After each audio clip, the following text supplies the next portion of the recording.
So often I get asked, what camera do I use? And my answer is always the same. It doesn't matter what camera you have, it doesn't matter what gear you have. It's about the eye you have and the stories that you tell with your work.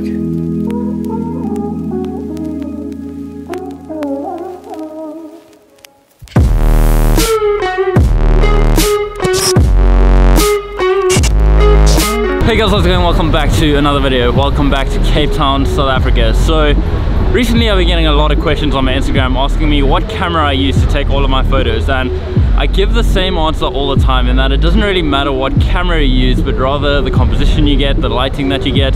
There's a lot of other factors that go into the photo other than what camera you're using. So I was digging through a few of my old things and I managed to pull up this, and I really thought it would make for a cool video. So this is the iPhone 3GS, the first iPhone that ever came out. So this is what started Instagram, and today we're going to be testing this, pushing this to the limits and seeing the kind of photos that we can get on the first iPhone. I mean, the iPhones today are already so much better than this, so if I can take photos with this, there's no excuse as to why you can't take photos with your brand new iPhone 8. Let's get out there and test it out.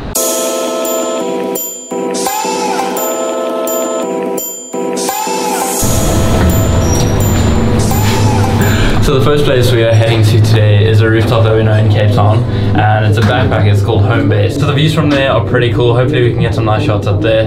Hopefully they don't kick us out. The last time they didn't even know we weren't staying there, so see if it works out the same. What's up? What's up?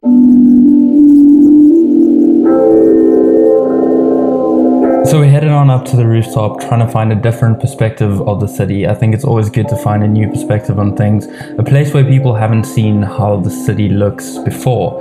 Try and be unique with your shots, and sometimes they can turn out pretty cool.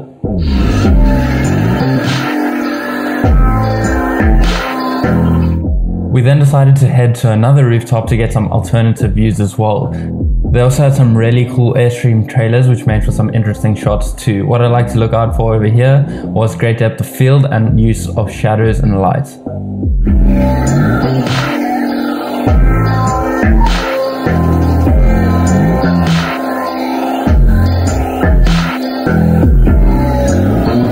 So moving on, we continued to look for some really cool places, and we found this blue wall which kind of matched Matthew's jacket, and we just got him looking up at the sun to avoid those raccoon eyes. And then what we did, Matthew actually had one of his friends that worked at a barbershop, so we went out there and thought it could make for some really interesting photos. So we tried it out, and the lighting in there wasn't the best, but we managed to capture some really interesting images using this light and using the slow shutter speed of the iPhone 3.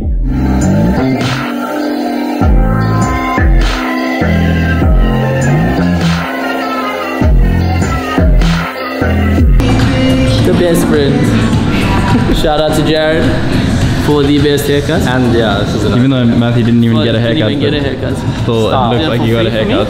So one of the things I like to look for when shooting in the bright midday sun, obviously we don't have that nice golden hour light, so you want to kind of use this to your advantage and find creative ways to use the light and find a high contrast in the shadows on the buildings and on your subjects.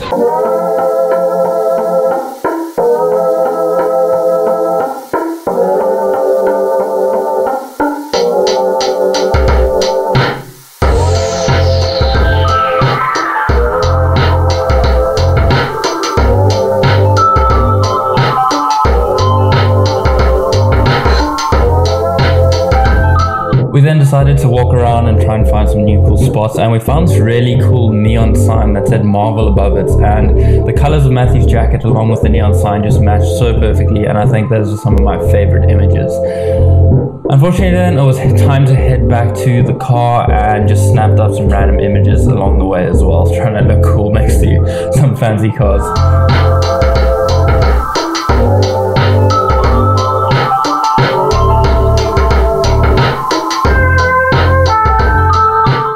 So that's going to wrap up today's video. I hope you guys enjoyed it. I hope you learned something new about photography, and hopefully I could show you that you don't need a good camera to take good photos.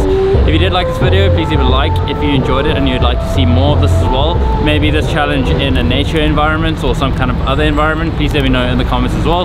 But in saying that, I'm going to end today's video here. Again, thank you so much for watching. In the meantime, stay weird, don't die, make it happen. See you guys in the next one.